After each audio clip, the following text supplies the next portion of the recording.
This is the day which the Lord has made. Let us be joyful. Rejoice in it. It is dawn. Another day is beginning in the town of Salem. Brother Gruner is dressed and out to feed the stock in the barn behind the tavern.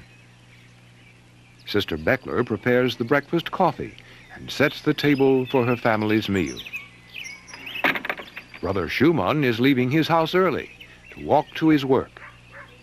The single brothers are already at work in their bakery. The fires have been lit, and the dough for the day's bread is being worked and made into loaves. It is the year of our Lord, 1786. The sky is clear, the weather is fine, and a day filled with activity has begun for the Moravian brothers and sisters of Salem, in the southeastern part of this emerging country of America. Brother Klaus is already at the organ in the chapel, preparing for this evening's service. His agile fingers make music that fills the morning air. Before long, the voices of young boys will be heard at their studies, and the girls of the community will be studying just as diligently.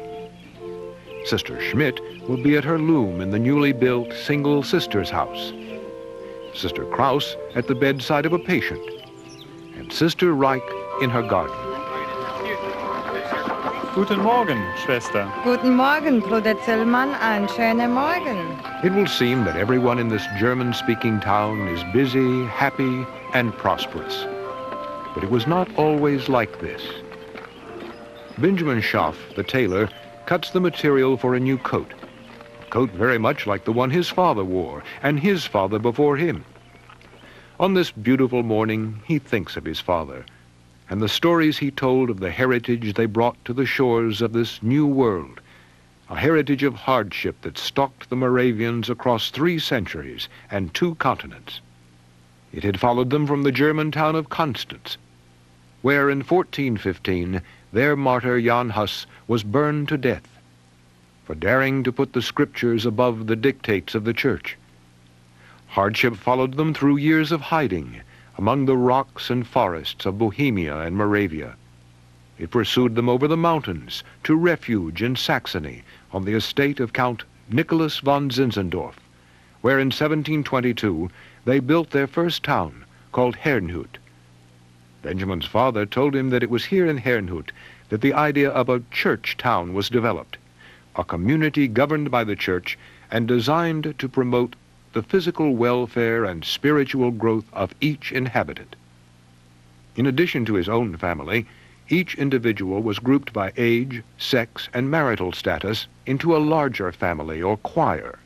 The scriptures guided the community to Christian living within the larger family of God.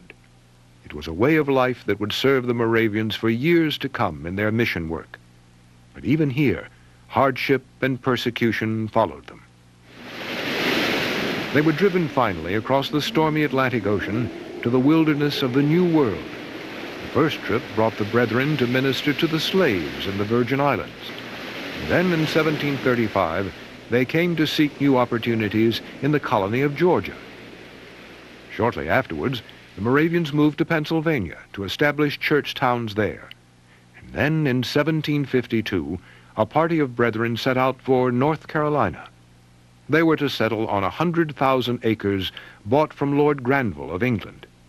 It was wooded land in the foothills of the mountains, and they called the area Wachovia, after a place they remembered in Austria. But it was not so pleasant at first. The country could be wild and frightening.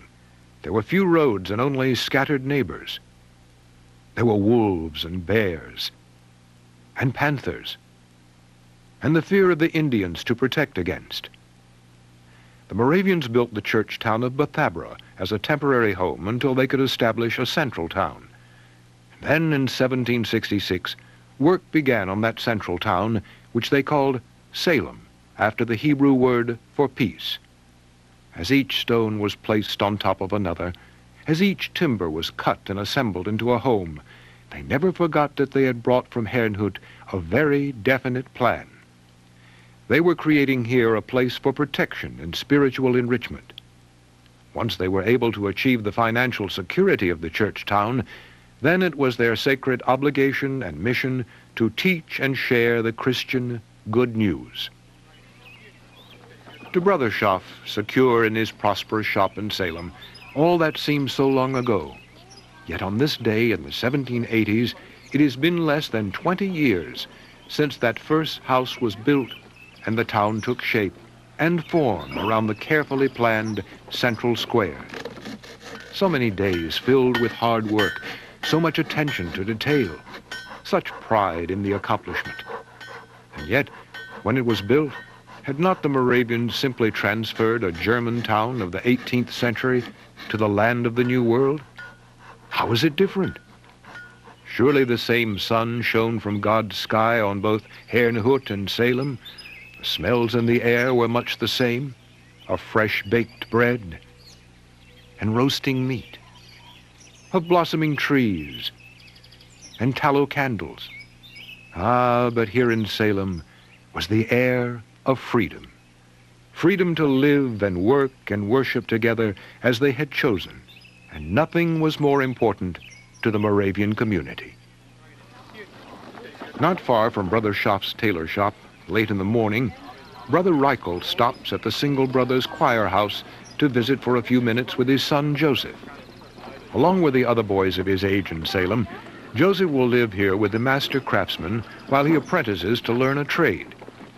He is especially talented with his hands, and the master cooper guides him as he learns to use all the necessary tools and develop the exacting skills of the barrel maker's craft.